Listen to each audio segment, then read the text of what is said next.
Section number 111 unexplained income और assets. Income tax ordinance 2001 का ये सेक्शन है। इसको स्टार्ट करते हैं। Sub section 1 where any amount is credited in a person's books of account. ठीक है, तो कोई अमाउंट जो है वो आपकी बुक्स ऑफ अकाउंट के अंदर क्रेडिट हुई है। क्रेडिट होने से मुराद क्या होता है कि आपके बुक्स ऑफ अकाउंट के अंदर इस रकम का इजाफा हुआ है। बुक्स ऑफ अकाउंट क्या होती हैं कि जो आपकी जनरल लेजर, कैश बुक वगैरह जो डेली बेसिस पे कोई भी बिजनेस मेंटेन करता है उनको बुक्स ऑफ अकाउंट कहा जाता है। पर्सन की डेफिनेशन जो है सेक्शन 80 में इंडिविजुअल भी शामिल है, कंपनी भी शामिल है, एनजीओ भी शामिल है, एसोसिएशन ऑफ पर्सन वगैरह भी शामिल है इसके अंदर। ठीक है, और भी बहुत सी एंटिटीज़ हैं। सेकंड क्या है, a person has made any investment or is owner of any money or valuable article.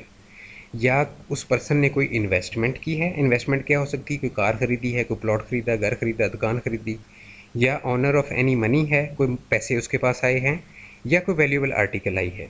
ठीक है, या a person has incurred any expenditure, या पर्सन ने कोई एक्सपेंस किया है, या any person has concealed income और furnished inaccurate particulars of income, या एक जो पर्सन है उसने इनकम को छुपाया है। कंसील्ड इनकम क्या कम है, मतलब इनकम को छुपाया है, या इन एक्यूरेट पर्टिकुलर्स जो हैं वो शो किए हैं इनकम के। Including suppression of any production. Suppression क्या होता है, कम करके दिखाना। प्रोडक्शन को कम करके दिखाया है, या सेल्स को कम करके दिखाया है, या अमाउंट चार्जेबल टू टैक्स को कम करके दिखाया है, इन तीन चीज़ों पे। या suppression of any item of receipt, यानी कि रिसिप्ट क्या होती है, पेमेंट के उल्ट होता है रिसिप्ट। रिसिप्ट यानी रेवेन्यू बिजनेस का। ठीक है, तो बिजनेस के रेवेन्यू को कम करके दिखाया है, सप्रेशन से मुराद कम करके दिखाना है। अच्छा, अब एफबीआर जो है 122 सेक्शन सब सेक्शन 9 के तहत नोटिस भेजता है, जिसको शो काज नोटिस कहते हैं, और उस बंदे को कहता है कि फ़लाँ तारीख पे तुम हाज़िरी दो और बताओ कि ये जो ऊपर सारी हमने चीज़ें डिस्कस की हैं कि ये जो इन्वेस्टमेंट है या फ़लाँ चीज़ है, यहाँ पे इन्वेस्टमेंट है या एक्सपेंस है या अमाउंट क्रेडिट हुई है, ये सारी चीज़ों के बारे में, किसी भी चीज़ के बारे में एफबीआर पूछ सकता है कि भाई एक्सप्लेनेशन दो कि ये अमाउंट कहाँ से आई थी। ठीक है, और ये अगेन ये रिपीट हुआ सारा यहाँ पे। तो अब अगर आप एक्सप्लेनेशन नहीं दे पाते, कमिश्नर सेटिस्फाइड नहीं है आपकी एक्सप्लेनेशन से, तो देन क्या होगा, दो ऑप्शंस होंगी। एक ऑप्शन ये है, एक ऑप्शन ये है।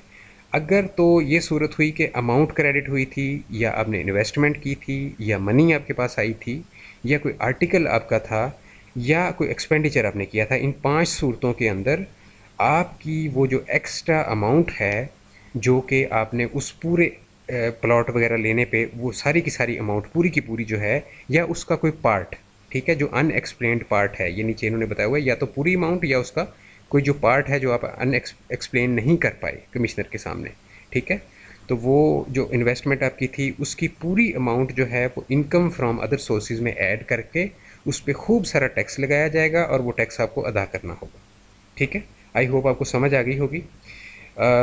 और सेकंड ऑप्शन ये है कि आपने प्रोडक्शन, सेल या अमाउंट चार्जेबल टू टैक्स जो थी उसको कम शो किया था, तो देन आपके ऊपर एक और सूरत लागू होगी इनकम फ्रॉम बिजनेस के अंदर। आपकी जो एक्स्ट्रा अमाउंट है जो आपने शो नहीं की थी वो ऐड कर दी जाएगी, और उस पर जो टैक्स लागू होगा वो एफबीआर आपको कहेगा कि अब आप अगर बचना चाहते हो तो फिर आप जो है 30 दिन के अंदर या 15 दिन के अंदर ये टैक्स अदा कर दो। अच्छा जी, अब इसमें यहाँ पे ये जो पैराग्राफ है ये एक्सप्लेन कर रहा है, एक बंदे से पूछा जा रहा है एफबीआर की जानिब से कि भाई ये तुम्हारा सोर्स ऑफ इनकम क्या था, फ़लाँ एसेट आपने ख़रीदा था या जो भी था, जो भी सिचुएशन ऊपर मेंशन की गई हैं। तो वो बंदा कहता है जी एग्रीकल्चरल इनकम मुझे आई थी, तो उसमें से मैंने ये चीज़ें ख़रीद ली। तो देन एफबीआर उसको कहेगा कि एग्रीकल्चरल इनकम के ऊपर जो तुमने प्रोविंशियल टैक्स अदा किया है वो हमें दिखाओ कि तुमने इसके ऊपर कितना टैक्स जो है पे किया है, ताकि हमें पता चले कि ये तुम सच बोल रहे हो या झूठ बोल रहे हो। अच्छा, इसके बाद जनाब दो इन्होंने तरीक़ाकार बताए हैं कि अगर जो आपने इन्वेस्टमेंट की है या मनी है आपकी, या वैल्यूएबल आर्टिकल है, या एक्सपेंडिचर है, वो सिचुएटेड है या इनकर्ड इन पाकिस्तान है, या concealed income is Pakistan source, या पाकिस्तान सोर्स इनकम को आपने छुपाया है, तो देन ये जो अमाउंट है इसने ऐड होना है उस टैक्स ईयर में जिससे रिलेटेड ये इन्वेस्टमेंट या मनी या वैल्यूएबल आर्टिकल थी। लेकिन अगर ये फॉरेन सोर्स आपकी कोई भी इन्वेस्टमेंट है, मनी है, वैल्यूएबल आर्टिकल है या एक्सपेंडिचर है, तो देन इसने immediately preceding the tax year के अंदर ऐड होना है। ठीक है, tax year immediately preceding, preceding क्या होता है, बाद में आने वाला। तो बाद में आने वाले टैक्स ईयर के अंदर इसकी अमाउंट जो है उसको एज अ इनकम ट्रीट करके, इनकम फ्रॉम अदर सोर्सेज या इनकम फ्रॉम बिजनेस जो हमने ऊपर डिस्कस किया है, किसी भी एक ऑप्शन के अंदर डाल के तो बाद वाले टैक्स ईयर के अंदर इसको ट्रीट किया जाएगा। अच्छा, इसके बाद एक और ये नीचे एक्सप्लेनेशन दी गई है और वो ये है कि अगर आउटसाइड पाकिस्तान आपने कोई भी इन्वेस्टमेंट की हुई थी, मिसाल ले लें कोई प्लॉट लिया हुआ था या कैश वहाँ पे रखा हुआ था या कोई वैल्यूएबल आर्टिकल या एक्सपेंडिचर था लेकिन आउटसाइड पाकिस्तान था, तो उस आउटसाइड पाकिस्तान एक्सपेंडिचर के बारे में जब एफबीआर एक्सप्लेनेशन लेगा तो आप बता सकते हैं कि ये मैंने 2003 में मिसाल के तौर पे ख़रीदा था, एक्सप्लेनेशन मांगी जा रही है 2024 में आपसे।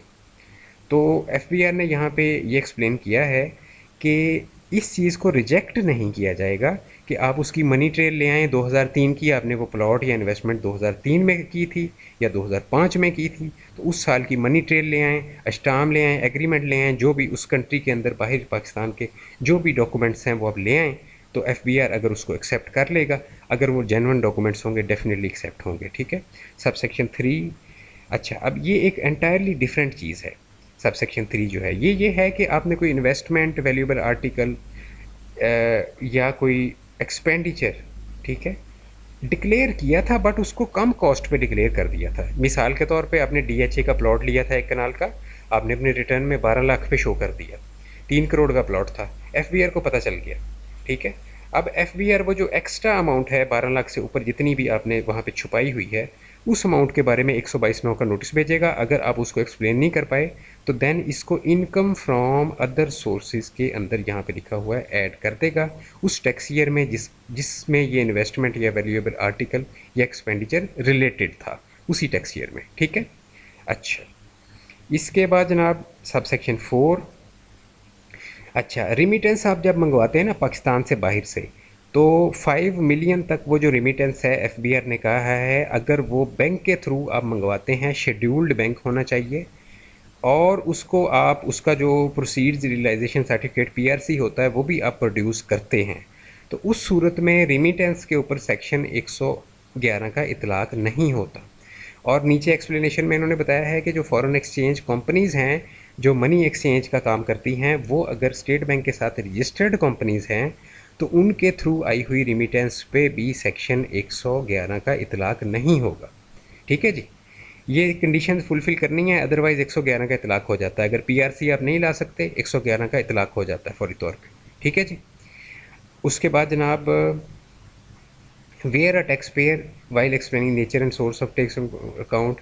अच्छा जी, अब एफबीआर ने आपको 122(9) का नोटिस भेजा, आप एक्सप्लेन करने गए, आप कह रहे हैं कि जी जो हमारी इनकम थी ना, ये इनकम थी हमारी final tax, subject to final tax थी। ठीक है, तो मिसाल के तौर पे आप कहते हैं कि जी बैंक इनकम थी हमारी, तो फिर एफबीआर आपको ये नहीं कहेगा कि इस इनकम को जो है इसके ऊपर आप जो है इनकम फ्रॉम अदर सोर्सेज में हम डालेंगे, बल्कि फ़ाइनल टैक्स के सब्जेक्ट ही आपकी इनकम दोबारा की जाएगी और जितना टैक्स आपका बनता है वो आप पे करेंगे। उसके बाद जनाब सब सेक्शन 5 है कि बोर्ड जो है वो रूल्स बना सकता है सेक्शन 237 के तहत इस सेक्शन के लिए पर्टिकुलरली। और इसके बाद ये छोटी सी एक्सप्लेनेशन नीचे दी गई है कि उन्होंने कहा है कि जो बात मैं ऑलरेडी बता चुका हूँ कई दफ़ा इस वीडियो में, कि सेपरेट नोटिस इशू नहीं होता सेक्शन 111 का। नोटिस जो इशू होता है वो सब सेक्शन 9 सेक्शन 122 का ही होता है, शोकाज नोटिस उसको हम कहते हैं। उस नोटिस के बाद आपने एफबीआर में बताई गई डेट पे हाजिर होना होता है, या खुद या आपका रिप्रेजेंटेटिव हाजिर होगा और सबूत पेश करेगा एफबीआर को। अगर सबूत पेश करने में नाकाम हो गया तो सेक्शन 122 सब सेक्शन 1 का ऑर्डर आपके ख़िलाफ़ जारी कर दिया जाता है। आपको कहा जाता है इतना टैक्स आपका बन गया, आपकी इनकम फ़लाँ इनकम फ्रॉम बिज़नेस में ऐड की गई है या इनकम फ्रॉम अदर सोर्सेज में ऐड की गई है, उस पर आपका इतना टैक्स बना है, आप वो पे करो, 30 दिन का टाइम है, उसके अंदर अंदर पे करो। ठीक है जी, और ये जो चीज़ है ये सारी रेपिटेशन है सब सेक्शन 1 वाली, यानी अमाउंट क्रेडिट के ऊपर या इन्वेस्टमेंट के ऊपर, ऑनरशिप ऑफ मनी के ऊपर, वैल्यूएबल आर्टिकल के ऊपर, एक्सपेंडिचर के ऊपर, सप्रेशन ऑफ प्रोडक्शन के ऊपर, suppression of receipt liable to tax के ऊपर। ठीक है, ये सारी रेपिटेशन है कि इनके ऊपर जो नोटिस भेजा जाता है वो सब सेक्शन 9 सेक्शन 122 के तहत भेजा जाता है। ठीक है जी, इनकम टैक्स के हवाले से मुकम्मल तकरीबन 250 के करीब वीडियोस मेरी मौजूद हैं। इनकम टैक्स ऑर्डिनेंस पे भी मेरी मुख्तलिफ सेक्शंस पे वीडियो मौजूद हैं। आप मेरे चैनल पे प्लेलिस्ट अगर देखें तो उनमें ये